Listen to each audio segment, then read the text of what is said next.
சகோதரி கேத்ரின் தான் அடுத்து வராங்க. அவங்க பதில் சொல்லுவாங்க. அவர்களை பேச அன்போடு அழைக்கிறேன். நெறியாளர் அவர்கள் நம்மளை மட்டும் நல்லா கவனிப்பாங்க. அன்பே சிவம் என்னும் இந்துத்துவத்தையும், உன்போல் உன் அயலானையும் நேசி என்னும் கிறிஸ்துவத்தையும், மனிதர்களிடம் அன்பு காட்டேல் அல்லாஹ் உன்னிடம் அன்பு காட்ட மாட்டார் என்னும் இஸ்லாமும் ஒன்றே என்பதை மதச்சார்பற்ற சமூக நீதி என்ற கொள்கையின்படி தமிழக வெற்றி கழகத்தை அமைத்து சிறுபான்மையினரின் பாதுகாவலராக விளங்கும் வருங்கால நிரந்தர முதல்வர் என் அண்ணன் தளபதி விஜய் அவர்களின் சார்பாக உங்கள் அனைவருக்கும் எனது வணக்கத்தை கூறிக்கொள்கிறேன். முதல்ல மலேசியாவுக்கு ஆன்சர் பண்ணிடலாம். திருப்பரங்குன்றம் ஏன் வரவில்லை உங்கள் தலைவர் ஏன் மலேசியா சென்றார்? ஒன்று கேட்குறேன். திருப்பரங்குன்றத்தில் நீங்கள் 2 கட்சிகளும் சேர்ந்து கபட நாடகம் ஆடிட்டு இருக்கீங்க. நீங்கள் ஏதாவது உருப்படியாக பண்ணினீங்கன்னா அந்த இடத்துக்கு நம்ம வரலாம். மக்கள் ஒற்றுமையாக இருந்த மக்களை இழுத்து பறிச்சு விட்டு கபட நாடகம் ஆடிக்கிட்டு இருக்க உங்கள்கிட்ட எங்கள் தலைவர் பதில் சொல்ல வேண்டும் என்று எந்தவித அவசியமும் கிடையாது. ஏனென்றால் அங்குள்ள மக்களுக்கும் தெரியும் தளபதி விஜய் அவர்கள் சமத்துவத்தின் நாயகன் என்று. இன்னைக்கு ஆட்சி புரிந்து கொண்டிருக்கும் அரசு சிறுபான்மையினரை பாதுகாத்திருந்தால் இப்படி ஒரு தலைப்பே இருந்திருக்காது. சாதி மத பாலின வேறுபாடு இருக்கவே கூடாது அப்படிங்கிறதா தமிழக வெற்றி கழகத்தோட உறுதிமொழி. சிறுபான்மையினர் மக்களிடையே எங்களுடைய உறுதிமொழியும் எங்களுடைய கோட்பாடான பிறப்புக்கும் எல்லா உயிர்க்கும் என்பதும் மிகப்பெரிய தாக்கத்தை ஏற்படுத்தி இருக்கிறது. இன்று சிறுபான்மையினர் மக்கள் பாதுகாப்பில்லாத ஒரு சூழலில் இருப்பதால் அந்த மக்கள் நம்மை பாதுகாக்க ஒரு தலைவன் உதித்து விட்டான் என்று நம்பிக்கொண்டிருப்பது எங்கள் தலைவர் எங்கள் அண்ணன் விஜய் மட்டும்தான். யாரால அவங்களுக்கு பாதுகாப்பு இல்லமா? யாராலையுமே பாதுகாப்பு இல்லையே. பாசிச பாஜகவாலையும் பாதுகாப்பில்லை, எங்கள் அரசியல் எதிரியான திமுகவாலையும் பாதுகாப்பு கிடையாது, எங்கள் கொள்கை எதிரியான பாஜகவாலையும் பாதுகாப்பு கிடையாது. யாராலையுமே பாதுகாப்பு இல்லாம தானே எங்கள் இஸ்லாமிய பெருமக்களும் கிறிஸ்தவ பெருமக்களும் அவ்வளவு கஷ்டப்பட்டு இருக்காங்க. அதாவது இஸ்லாமிய சிறை கைதிகளை எல்லாம் நாங்கள் ஆட்சிக்கு வந்த உடனே விடுவிச்சிருவோம் அப்படின்னு உங்களோட அறிக்கையில கொடுத்துருந்தீங்களே. எத்தனை பேரை விடுவிச்சீங்க ஸ்டாலின் அங்கிள்? 5 பேரை விடுவிச்சீங்க. அவரே மாத்திட்டாரு சாருன்னு. இல்ல அங்கிள் தான். ஸ்டாலின் அப்பாவா? அப்பா என்றால் பாதுகாப்பு கொடுத்தா தானங்க அப்பா. எந்த ஒரு பாதுகாப்புமே கொடுக்கல, அவரை எப்படி நாங்க அப்பான்னு சொல்ல முடியும்? இஸ்லாமிய சிறைவாசிகளை விடுதலை செய்வேன் என கூறி ஏமாற்றிட்டு 5 பேரை மட்டும் விடுவிச்சுட்டு மற்ற எல்லாருமே வெளியில வந்தா ஆபத்துன்னு அறிக்கை விடுறீங்களே. நீங்க எப்படி சிறுபான்மையினருக்கு பாதுகாவலராக இருக்க முடியும்? சிறுபான்மையினரின் பாதுகாவலர் எங்கள் அண்ணன் விஜய் தான். இவங்க 2 பேரும் சண்டை போடுற மாதிரி சண்டை போடுறதும் பின்னாடி போய் ஒன்று சேர்ந்துக்கிட்டதும் ஆட்சி அதிகாரத்தில் மட்டும்தான் நினைச்சேன். ஆனா தந்தி சேனலுக்குள்ளேயும் நடக்கும் நான் எதிர்பார்க்கல.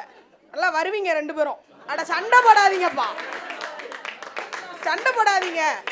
இஸ்லாமிய பெருமக்களுக்கு மோடியினுடைய ஆட்சியில ஏற்பட்டு இருக்கிற ஆபத்துக்கு இந்தியாவிலேயே நாங்க தான் 3வது பெரிய கட்சி. 40 எம்பிக்களை வச்சிட்டு இருக்கோம்னு சொல்ற திமுக நாடாளுமன்றத்துல இஸ்லாமியர்களுக்காக இதுவரைக்கும் ஒரு கவன ஈர்ப்பு தீர்மானம் கூட கொண்டு வந்ததிலேயே. எதுக்கு? நீங்க எப்படி சிறுபான்மையினருக்கு பாதுகாப்பா இருக்க முடியும்?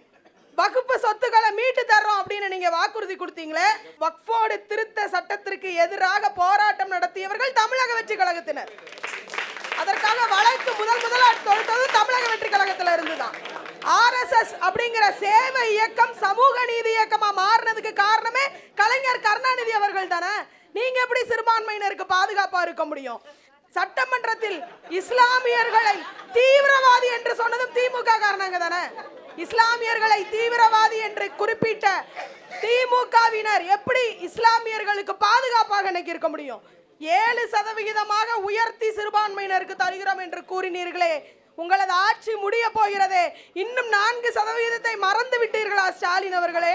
முதல்வர் ஸ்டாலின் அவர்கள் பங்கேற்கும் கலை நிகழ்ச்சியில், கல்லூரி கலை நிகழ்ச்சியில் இஸ்லாமிய மாணவி தன்னுடைய ஆடையான புர்கா அணிய கூட சுதந்திரம் இல்லையே.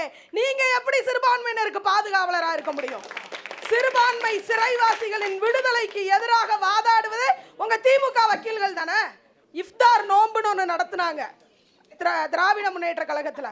குப்பை ஏற்றும் வண்டியில் கொண்டு வந்து உணவு கொடுத்தீர்களே, மறக்குமா எங்களது இஸ்லாமிய சொந்தங்கள்? அதே நேரத்தில் தமிழக வெற்றி கழகத்தில் இருந்தும் இஸ்லாமியர்களுக்கு இப்தார் நோன்பு நடத்தப்பட்டது. கிறிஸ்துவ நண்பரான எனது அண்ணன் விஜய் அவர்கள் ஒரு நாள் நோன்பிருந்து இப்தார் நோன்பிருந்து நோன்பு முடித்தார். எந்த ஒரு அரசியல் குறியீடுகளும் இல்லாமல் இப்தார் நோன்பு நடத்தப்பட்டது. நாங்கள் பனையூரில் வேணால் நடத்தியிருப்போம், குப்பை தொட்டியில உணவு கொடுக்க மாட்டோம்.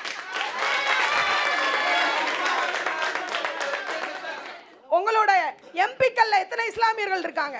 எத்தனை இஸ்லாமியர்கள் மேயரா இருக்காங்க? பதில் சொல்ல முடியுமா உங்களால? நீங்க எப்படிங்க சிறுபான்மையினருக்கு பாதுகாப்பா இருக்க முடியும்? இன்னைக்கு இந்துக்கள் பாத யாத்திரை செல்லும் போது மோரும் சர்பத்தும் சாப்பாடும் கொடுக்கிறது என்னுடைய இஸ்லாமும் கிறிஸ்தவ சொந்தங்கள் தானே. வழிநடுக நின்று வரவேற்று அவங்கள பாத யாத்திரைக்கு அனுப்பி விடுறது நாங்க தானே. நாங்க ஒற்றுமையா தான் இருக்கோம். இப்ப நடந்துகிட்டு இருக்க இந்த ஆட்சி தான் மக்களிடையே குழப்பத்தை ஏற்படுத்தி விட்டது. உன்னை சொல்லி முடிச்சுக்கிறேன். இயேசு, ராமர், அல்லாஹ் மூணுமே தெய்வ பெயர்கள். மூணுக்குமே 3 எழுத்து தான். சிலுவை, நாமம், குல்லா, இந்த 3 அடையாளங்களும் 3 எழுத்து தான். சர்ச், கோவில், மசூதி, இந்த 3 இருப்பிடங்களுக்கும் 3 எழுத்து தான். பின்பு ஏங்க சண்டை, சேதம், குத்து, இதுவும் 3 எழுத்து தான். அன்பு 3 எழுத்து, அமைதி 3 எழுத்து, உண்மை 3 எழுத்து. இந்த 3 எழுத்து வர வேண்டும் என்றால் விஜய் என்ற 3 எழுத்து 2026 முதல்வர் ஆவார். அன்று சிறுபான்மையினருக்கு முழு பாதுகாப்பு கிடைக்கும் என்று கூறி வாய்ப்புக்கு நன்றி பாராட்டி விடைபெறுகிறேன். நன்றி.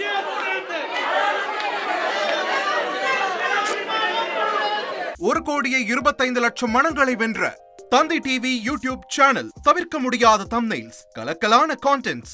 நீங்களும் இந்த குடும்பத்தில் இணைய இப்பவே சப்ஸ்கிரைப் பண்ணுங்க. அசுரபலம் கொண்ட எங்கள் டிஜிட்டல் கரங்களில் உங்கள் விளம்பரங்களை சேர்க்க வாட்ஸ்அப் பண்ணுங்க 8939888378. Email advttanditv@dttv.in. தவிர்க்க முடியாத தம்ப்நெயில்ஸ், கலக்கலான கண்டென்ட்ஸ், சினிமாவும் சீரியஸ் பிரச்சனைகளும், பல வருடங்கள் இடைவெளிக்கு பிறகு இந்த படத்துல ஒரு கலகலப்பும் கைகலப்பும், போயிட்டே தான் இருக்காரே தவிர பிரேக்கே இல்லாமல் பிரேக்கிங் நியூஸ் சொல்லும் தந்தி டிவி ஆப்.